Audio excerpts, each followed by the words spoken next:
di Sidoarjo, Jawa Timur.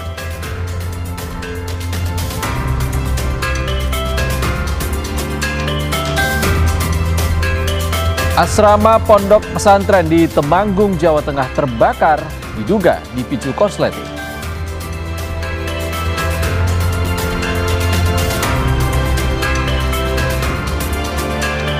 Seorang perempuan di Sragen nekat menyiram bensin ke polisi, diduga tak terima disebut mengalami gangguan jiwa.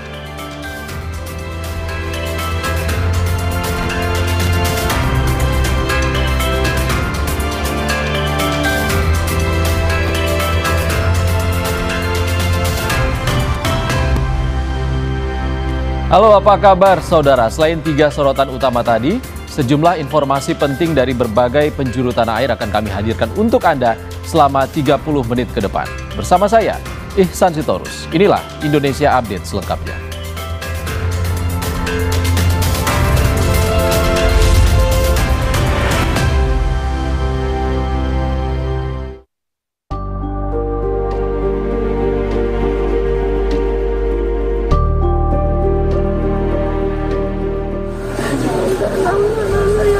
Selamat, Pak. Tidak ada Pak. Tetap optimis selamat, Bu, ya. Iya, Pak.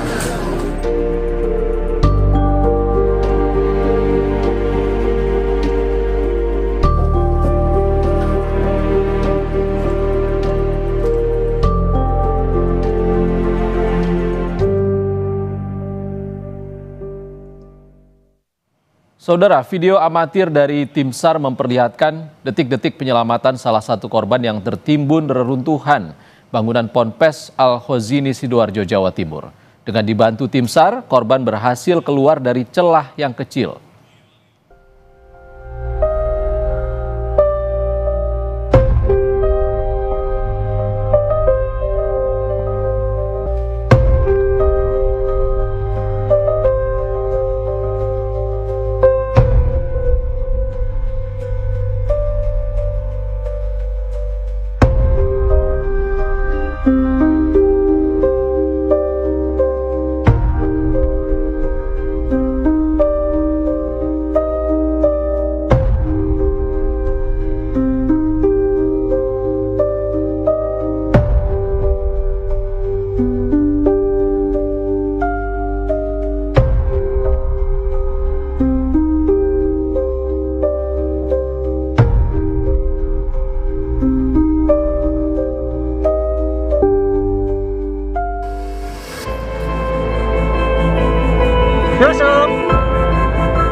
Masih ada kehidupan di antara runtuhan bangunan Ponpes Al-Khozini, Buduran, Sidoarjo. Setidaknya ada Yusuf dan Haikal yang masih bisa merespon regu penyelamat. Demi alasan kemanusiaan, kami sengaja tidak menayangkan video penyelamatan secara utuh. Yusuf, umurmu berapa? 16 tahun, apa yang luka? Ya? Nggak ada ya, cuma perut kecepet ya? Iya. Haikal? Kamu yang sakit apa, nak? Semuanya sakit. Oke, semangat ya. Sabar. Sabar ya, nak ya. Aku Ajes dari Rescue Surabaya ya. Sabar ya, ini usaha. Masuk. Pak Megan, taruhlah. Untuk di situ ya Bapak di sini bisa dieksekusi atau masih butuh beberapa waktu? Butuh beberapa waktu ya, karena ini saya saja ini untuk berjalan merayap aja sangat kesulitan ini, Bapak. Oke, untuk lanjut silakan mundur dulu keluar karena di sebelah itu di eksekusi kita keluar dulu. 86 untuk Haikal ini di arah jam 1 ya, kurang lebih 2 meter dari jarak saya. Untuk saudara Yusuf arah jam 12 dari saya, kurang lebih 4 meteran. Yusuf berhasil diselamatkan. Sementara Haikal masih dalam proses penyelamatan.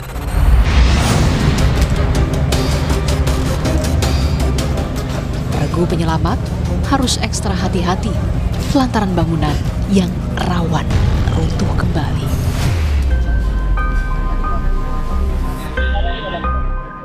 Menurut keluarga, Haikal baru 3 bulan menempuh pendidikan di pondok pesantren Al-Khozini. Selama mondok, Haikal kerap kangen masakan rumah untuk makan siang. Menurut informasi yang dapat, Haikal ini masih gimana Bu? Masih hidup, masih Kurang tahu kalau belum ada kabar Bu ya? iya. Itu kan sudah 3 hari kan. Siapa anak-anak? Tapi kemarin sempat dengar ya Bu ya, kalau Haikal masih ada harapan hidup ya. Iya katanya, tapi kan nggak tahu pasti. Itu kan kata Basarnas saja, orang tuanya kan nggak boleh masuk. Iya.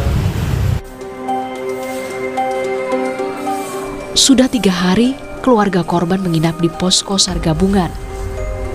Termasuk Khoimah, ibunda santri bernama Ahmad Syuhaibi. Ia berharap anaknya yang sudah setahun lebih menjadi santri di pondok pesantren Al-Khozini ditemukan selamat.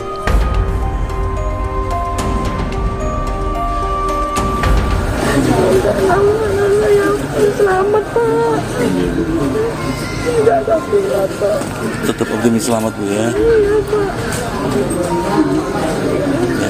Ini bersama siapa Bu nunggu di sini? Semua suami, semua saudara. Semua saudara ini sudah nginep dari hari Senin Bu? Iya. Bu boleh tahu ada fotonya Bu? Ada Pak. Iya, saya boleh tahu.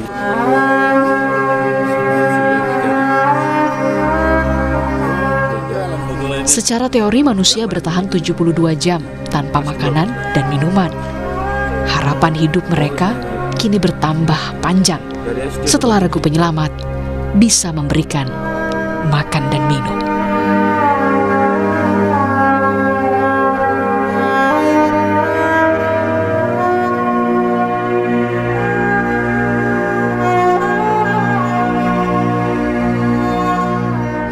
Tim Liputan Kompas TV.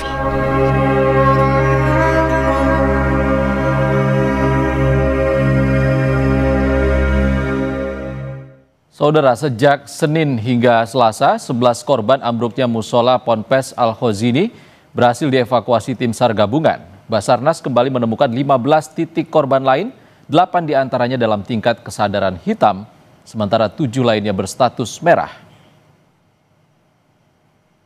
Bukan upaya untuk evakuasi, alhamdulillah 11 korban berhasil tim gabungan evakuasi dari 3 sektor, yaitu A1, A2, dan A3. Di mana A1 dan A2 itu adalah di lower surface, kemudian A3-nya adalah di top floor. Kemudian yang di top floor sudah clear, tinggal akses di 2. Lalu kemudian dari A2 dan A1, A1 adalah yang paling depan, yang kita masuk permukaan dari arah jalan masuk, itu adalah akses di tempat terdekat untuk bisa masuk ke kolom sebelah. Sementara yang penjuru paling jauh di belakang ini sudah kita tidak diprioritaskan lagi karena penurunan tingkat kesadaran dari merah kemudian berubah menjadi hitam. Lalu kemudian target utama yang sedang kami kejar saat ini adalah ada 15 lokasi, di mana dari 15 lokasi ini disampaikan Bapak ya, 8 berstatus hitam, 7 berstatus merah. Nah, dengan kondisi ini 6 posisinya ada di kolom sebelah yang kami belum bisa akses secara langsung, artinya kami belum bisa touch langsung ke mereka, kami hanya bisa mendeliver suplemen melalui celah kecil yang ada di main kolom yang ada di tengah, yang menjadi kunci utama dari pola runtuhan pancake. Kita perbarui informasi evakuasi korban ambruknya Ponpes Al-Khozini bersama jurnalis Kompas TV Kika Madona dan juru kamera Andika Pratama di Sidoarjo, Jawa Timur. Kika, berapa korban yang berhasil dievakuasi sejauh ini? Ya, Ihsan dan juga saudara, tadi sebelum meninggalkan lokasi posko informasi atau pusat informasi yang ada letaknya kurang lebih sekitar 100 meter dari TKP, ini Kepala Basarnas tadi sempat menyatakan bahwa ada satu lagi korban yang telah berhasil teridentifikasi dan sedang dalam proses evakuasi. Informasi ini akan kembali kami konfirmasi nanti pada saat proses evakuasi selesai, karena saat ini untuk sejumlah tim SAR lalu juga Kepala Basarnas ini sedang menuju ke lokasi atau ke TKP untuk memastikan secara langsung bagaimana proses evakuasi berlangsung pada sore hari ini. Sementara itu saudara, kalau berdasarkan data yang juga kemudian disampaikan oleh Kepala Basarnas tadi, bahwa saat ini kalau dilihat untuk titik yang juga kemudian sudah ditemukan oleh tim SAR yang juga kemudian bertugas, ini ada total 15 titik yang juga kemudian sudah teridentifikasi. Di mana dari total 15 titik tersebut, 7 diantaranya berstatus merah, lalu juga kemudian untuk 7 berstatus hitam maksud kami, sementara untuk 8 berstatus merah. Arti hitam di sini adalah korban tidak bisa dipindahkan seperti itu, sehingga nantinya akan dilakukan sejumlah upaya oleh tim SAR untuk kemudian bisa menjangkau korban dan melaksanakan proses evakuasi. Ada sejumlah hal yang juga menjadi tantangan terhadap tim SAR yang juga kemudian saat ini sedang melaksanakan proses evakuasi terhadap korban yang saat ini juga sedang berjalan. Mulai dari kejadian pada hari Senin lalu sampai dengan saat ini proses evakuasi tidak berhenti. Namun kendala masih ada, seperti misalnya potensi bangunan yang juga kemudian runtuh karena memang kondisi struktur bangunan yang ada di lokasi tersebut juga tidak cukup kuat, sehingga nanti dikhawatirkan tidak hanya memperburuk kondisi korban tetapi juga membuat para petugas yang juga kemudian melakukan proses evakuasi ini akan berbahaya bagi mereka, sehingga harus betul-betul dipastikan terlebih dahulu, dan bahkan para tim dari SAR ini juga kemudian membuat akses khusus yang juga kemudian berupa gorong-gorong seperti itu, atau dari tim SAR ini melubangi tanah dengan lebar kurang lebih sekitar 60 cm, di mana lubang ini hanya bisa diakses oleh satu orang saja. Nah, lubang ini kemudian dibuat untuk kemudian menjangkau korban yang saat ini sudah dalam proses atau sudah menunjukkan sinyal-sinyal yang mana untuk bisa untuk segera dilakukan proses evakuasi. Dan saat ini proses evakuasi sekali lagi masih terus berlangsung. Tadi kalau kami lihat sekitar pukul 3 sore Menteri Sosial Saifullah Yusuf juga datang ke lokasi, ke tempat kejadian perkara, dan juga kemudian saat ini beliau sedang meninjau langsung bagaimana proses evakuasi yang sedang berlangsung di tempat kejadian perkara, yaitu di Pondok Pesantren Al-Khozini, Sidoarjo, Jawa Timur. Demikian Ihsan. Evaluasi terus berlangsung. Terima kasih jurnalis Kompas TV Kika Madoda dan juru kamera Andika Pratama langsung dari Sidoarjo, Jawa Timur. Tetaplah di Indonesia Update, saudara. Usai jeda kami kembali dengan informasi lain. Tak terima disebut orang dengan gangguan jiwa. Seorang perempuan nekat menyiramkan bensin ke personel Polres Sragen. Selengkapnya usai jeda.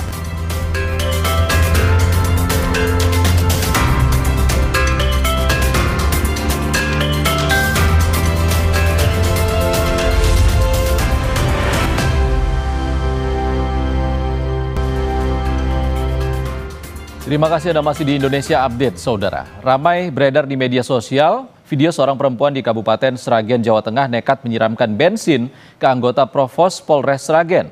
Aksi penyiraman diduga karena perempuan tersebut tak terima disebut orang dengan gangguan jiwa.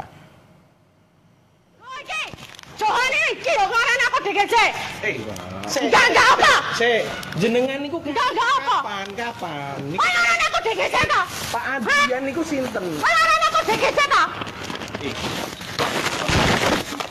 Inilah aksi nekat seorang perempuan yang terekam kamera tengah melakukan penyiraman bensin ke tubuh seorang anggota Provos Polres Sragen, Jawa Tengah. Perempuan ini emosi setelah tak terima diduga disebut orang dengan gangguan jiwa. Polisi melakukan profiling, latar belakang dan permasalahan yang bersangkutan dari pihak keluarga dan warga terkait masalah kesehatan. Perempuan itu pernah membuat aduan ke Polres Sragen akhir tahun 2024. Polisi sempat mengundang yang bersangkutan untuk memberikan klarifikasi terkait aduannya agar bisa diproses.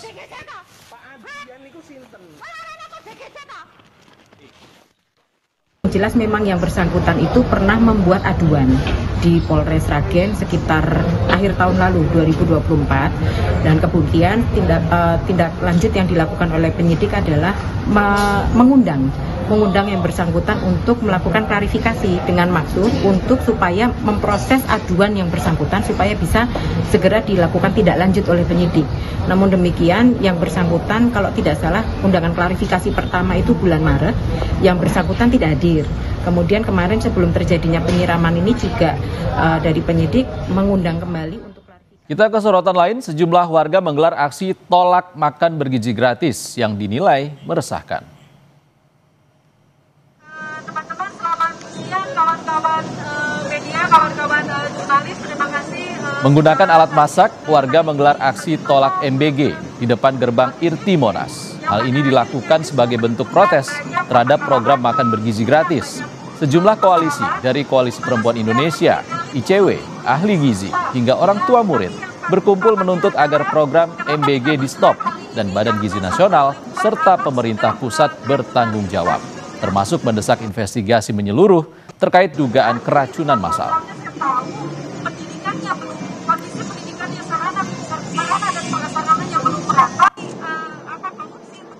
Kami hari ini menuntut untuk program MBG ini dihentikan, begitu ya, dihentikan kemudian dievaluasi secara total, kemudian dibuka ke publik penggunaan anggarannya, penggunaan dananya yang sudah selama ini digunakan hampir ya belum 1 tahun ya, baru mau 1 tahun begitu, itu dibuka ke publik, dijelaskan karena anggarannya ini sangat besar, begitu ya, anggarannya sangat besar dan anggarannya sangat besar ini kita tahu ini sangat mungkin begitu ya membuka celah-celah praktik korupsi. Saudara, ratusan orang diduga keracunan usai mengonsumsi makan bergizi gratis di Garut, Jawa Barat. Tak hanya siswa, penjaga sekolah yang bermaksud mencicipi juga keracunan.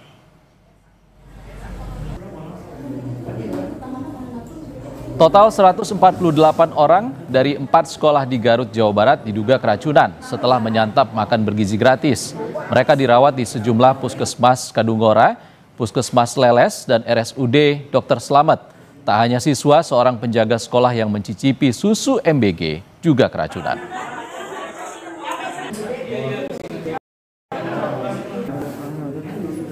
Nah, jadi saya tester dulu. Nah, terus udah tester dibagikan ke anak, diminum. Jam 12 datang makan nasi. Tadi selain susu apa aja menunya, Pak? Menu daging sapi, terus bonteng sama kacang, terus kacang ada name, terus engkol, pisang. Di Jakarta, sejumlah orang tua siswa SDN Gedong 01 Jakarta Timur mengaku resah atas dugaan keracunan yang dialami beberapa siswa usai menyantap menu makan bergizi gratis. Sebagian orang tua meminta anaknya tak lagi mengonsumsi MBG lantaran khawatir dengan dugaan keracunan yang terjadi di SDN Gedong 01. Orang tua berharap kualitas MBG ke depannya bisa diperbaiki.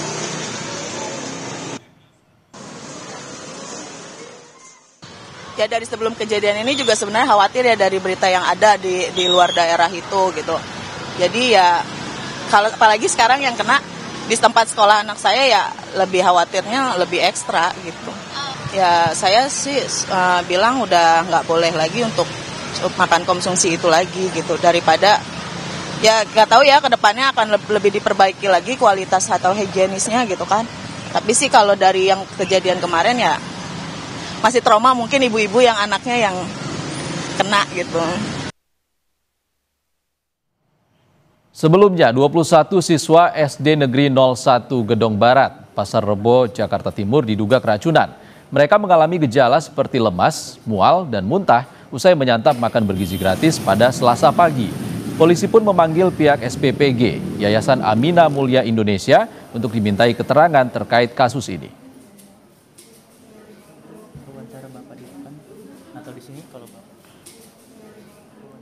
Usai jeda di Indonesia Update, Saudara, asrama pondok pesantren di Temanggung, Jawa Tengah terbakar, diduga dipicu korsleting pasca pemadaman listrik.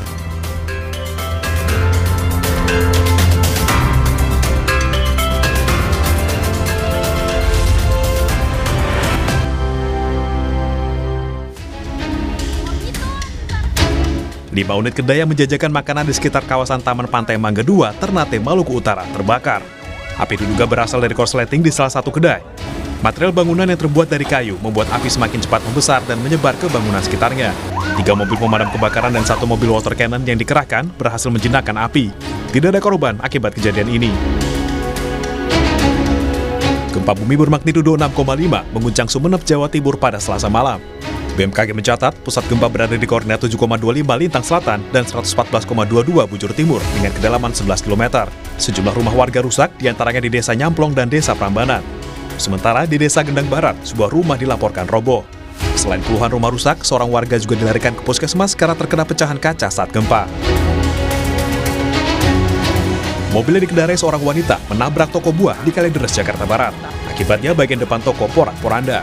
Pengemudi diduga salah menginjak pedal saat tiba di area parkir. Tidak ada korban luka dalam kejadian ini. Hujan deras disertai angin kencang dan butiran es terjadi di kawasan Menteng, Jakarta Pusat pada Selasa sore. BMKG menyebut hujan es merupakan fenomena cuaca yang kerap terjadi di wilayah tropis seperti Indonesia, terutama pada masa peralihan musim. Fenomena hujan es akibat cuaca ekstrim bisa terjadi di wilayah Sumatera bagian selatan, sebagian besar wilayah Jawa dan Papua, Kalimantan Barat, Bali, serta Maluku. Kita ke sorotan lain, sebuah asrama pondok pesantren di Temanggung, Jawa Tengah terbakar. Kebakaran diduga dipicu korsleting pasca pemadaman listrik.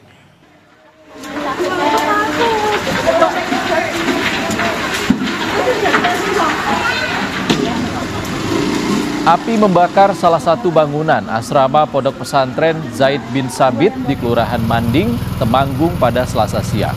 Kebakaran diduga akibat korsleting setelah adanya pemadaman listrik. 2 mobil pemadam kebakaran dikerahkan. Api dapat dipadamkan dalam waktu 40 menit. Tidak ada korban karena saat kejadian 6 santri sedang tidak di tempat.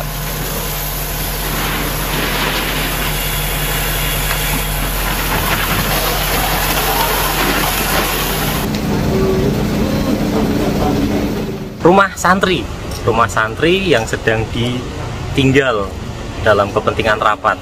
Berarti kosong ya? Iya, dalamnya kosong, tidak ada penghuninya. Terus pukul 2:30 tadi mengalami mati listrik.